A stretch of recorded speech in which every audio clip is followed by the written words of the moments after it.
ନିଜେ ଭଲରେ ଦୁନିଆ ଦେଖିବା ଆଗରୁ ଆଖି ବୁଜିଦେଲା କୁନି ଝିଅ। ଏବେ ସେଇ ଆଖିରେ ଦୁନିଆ ଦେଖିପାରିବେ ଅନ୍ୟ କେହି ଦୃଷ୍ଟିଶକ୍ତି ବାଧିତ। ଆଉ କାହା ଆଖିରେ ବଞ୍ଚି ରହିବ ବାପା ମାଙ୍କ ନିରିମାଖି ନୟନତାରା। ଆମେ କହୁଛୁ ଭୁବନେଶ୍ୱର ସ୍ଥିତ ରଘୁନାଥପୁରରେ ମୋ ବସ୍ ଧକ୍କାରେ ପ୍ରାଣ ହରାଇଥିବା 12 ବର୍ଷିଆ ମୁନି ଓରଫ ମିନତି ଜୁଆଡ଼ିଙ୍କ କଥା। ଝିଅକୁ ହରାଇ ଦୁଃଖରେ ଭାଙ୍ଗି ପଡ଼ିଥିଲେ ପରିବାର ଲୋକେ। ହେଲେ ଝିଅର ମୃତ୍ୟୁ ପରେ ଛାତିରେ ପଥର ଲଦି ନେଇଛନ୍ତି ଏକ ବଡ଼ ନିଷ୍ପତ୍ତି, ଯାହାକି ଦୁର୍ଘଟଣାରେ ଝିଅର ମୃତ୍ୟୁ ହେବା ପରେ ତାର ଚକ୍ଷୁଦାନ କରିଛନ୍ତି।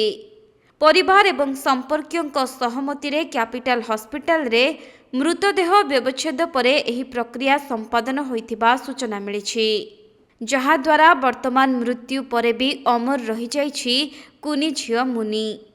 ସୂଚନାଯୋଗ୍ୟ ଯେ ଗତକାଲି ମୁନି କୌଣସି କାମରେ ବାହାରକୁ ଯାଇଥିବା ବେଳେ ସାଇକେଲରେ ଘରକୁ ଫେରିବା ସମୟରେ ମୋ ବସ୍ ଧକ୍କାରେ ତାଙ୍କର ମୃତ୍ୟୁ ହୋଇଥିଲା।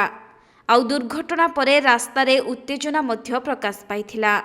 ଜୟଦେବ ବିହାର ନନ୍ଦନକାନନ ରାସ୍ତାରେ ସକାଳ 8:30 ଠାରୁ ପ୍ରାୟ 2.5 ଘଣ୍ଟା ଧରି ରାସ୍ତା ଅବରୋଧ କରିଥିଲେ ସ୍ଥାନୀୟ ଲୋକେ।